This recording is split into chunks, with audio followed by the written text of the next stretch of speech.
नमस्कार मेरी प्यारी सखियों।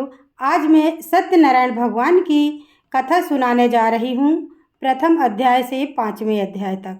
तो बने रहिएगा मेरे पूरे वीडियो में। और व्रत की विधि संक्षेप में भी बता रही हूँ।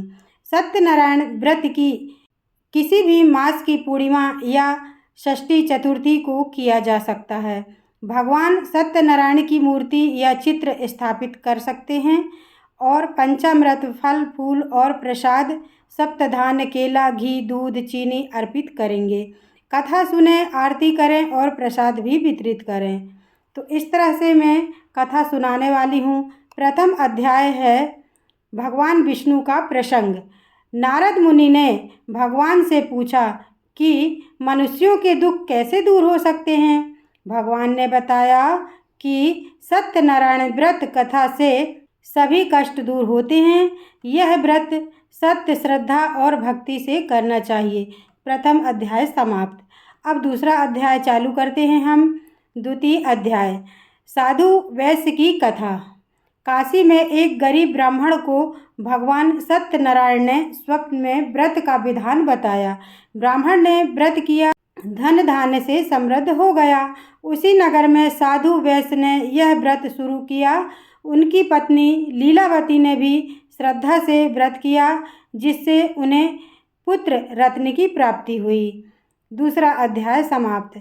अब तीसरा अध्याय हम शुरू करते हैं। तृतीय अध्याय वैश्य की भक्ति। साधु वैश्य ने व्रत की महिमा को समझा और नियमित रूप से इसे करने लगा। एक बार उसने व्रत का प्रसाद बांटने में लापरवाही की, जिससे उसे कष्ट भोगना पड़ा।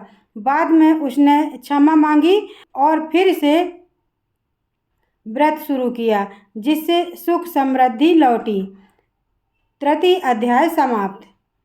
अब हम चौथा अध्याय शुरू करते हैं। चतुर्थ अध्याय एक लकड़हारा सत्यनारायण व्रत के प्रभाव से धनी बन गया।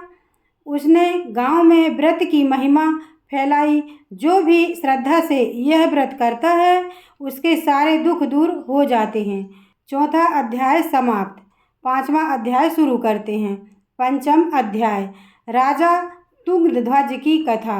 राजा तुंगध्वज ने सत्यनारायण के प्रसाद का अपमान किया, जिससे उसे राजधन और परिवार का नाश सहना पड़ा। बाद में उसने भगवान से क्षमा मांगी और व्रत किया। इससे उसका खोया वैभव लौट आया। तो इस प्रकार से हम 5 अध्याय आप लोगों को पूरा सुना चुके हैं और इसमें संक्षिप्त में सुनाया गया है।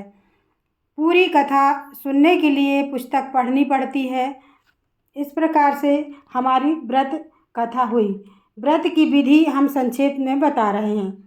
व्रत का फल। यह व्रत करने से धन सुख समृद्धि संतान और मोक्ष की प्राप्ति होती है। सभी कष्ट दूर होकर जीवन में शांति आती है। इस प्रकार से हमारी कथा समाप्त होती है। तो यह कथा संक्षिप्त रूप में बताई गई है। पूर्ण कथा के लिए सत्यनारायण व्रत की कथा पुस्तक पढ़ सकते हैं। तो चलते हैं हम अगली कथा की वीडियो के लिए। तो सखियों, मेरा वीडियो कैसा लगा, मेरी कथा कैसी लगी?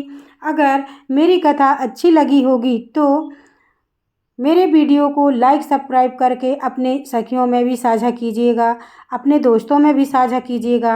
चलते हैं अगले वीडियो के लिए। नमस्कार, धन्यवाद, थैंक यू।